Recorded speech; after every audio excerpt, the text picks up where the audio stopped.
Hey guys, I've gotten a lot of questions about how I do my editing, what programs I use, what my setup is like, and I've also gotten a lot of questions or requests for tutorials, mostly related to drawing and painting, but I thought I would start off with creating a new series for my channel called How She Done Did That. For this first episode, we're going to be talking about my green screen, my lighting setup, and my mics, and my camera. That's more or less the basic itinerary. I may stray a little bit here and there, but yeah, that's what you should expect today. Okay, let's get started. First off is the almighty green screen. I actually have two others if I need to extend the length and width. I tie them to the curtain rod in front of my window. It's just cheap broadcloth stretched over a frame, doubled up to deal with the translucency of the fabric, pre-ironed, stretched, switching sides as I pulled and then stapled it in place with a staple gun. In my storage room in the basement, I have a lot of old canvas stretchers. I used to get them used for cheap at my school. Alternatively, I have a backdrop that is lowered over my posters. It is interchangeable, so I can have an option between black or white. My main lights are either one or two umbrella lights, but I've also used clamp lights covered in cinefoil, which acts like a barn door, concentrating or blocking the light. I made a reflector from the leftover material from the Lamentation configuration prop, which creates a glamorous effect. The main problem with my light stands is that they are really stiff and don't really get better over time. They extend to 7 feet, and I have tipped one over. They are pretty lightweight. The sockets I used are from Cowboy Studio, which recently updated their product. The original I ordered had the nice satisfying clicks when you adjusted the head. The threading piece fell out very easily, which would cause your bulb to fall on the floor. The new one, however, doesn't have the nice clicks, but the thread is built into the plastic, which is much safer. And a nice touch is how the bolt at the bottom no longer wiggles and sits snugly in the hole.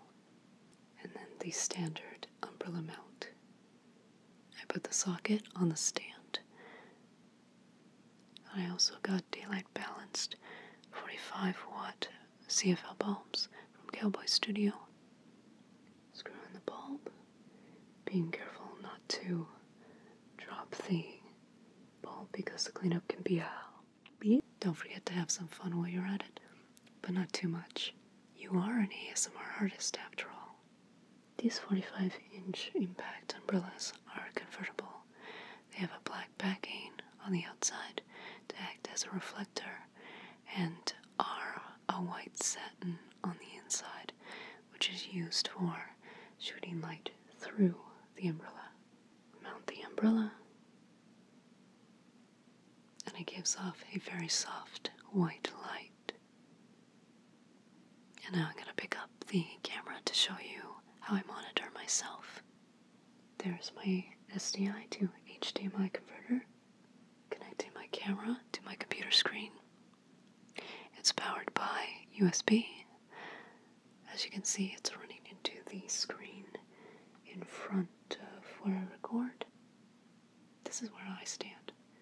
I prefer to use one key light, using one umbrella with 2 light bulbs, but today I have 2 umbrellas on either side, and a cabinet where I keep my prints and my monitor on top. This is the Blackmagic Cinema camera. It has an inactive lens mount, so I'm using a MFT to alpha adapter to adjust aperture with a Sony alpha lens, of course set to manual focus, because again the inactive mount use autofocus.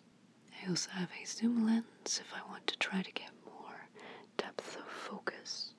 At the side we have power, a Thunderbolt port, SDI out, mic in, audio in, and headphone jack, as well as remote. At the back, we turn on the camera,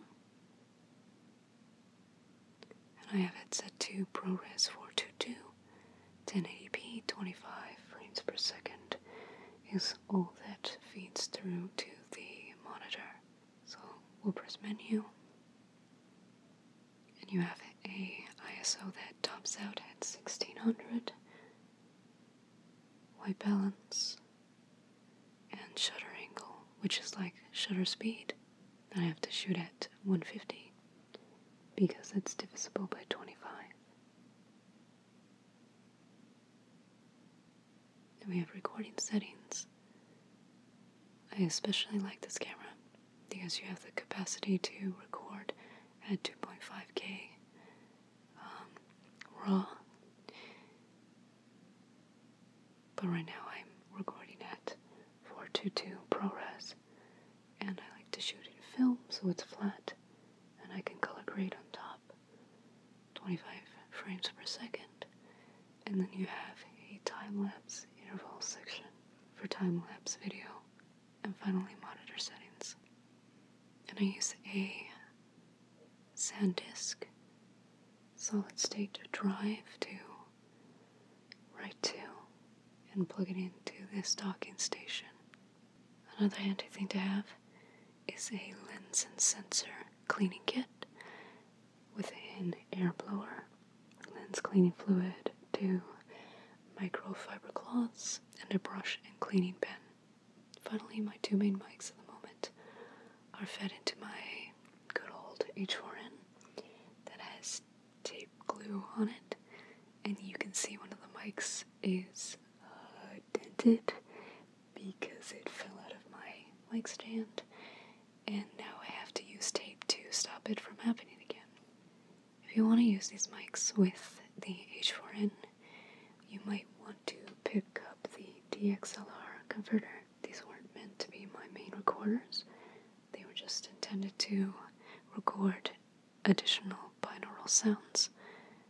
So I'm hoping to update again soon.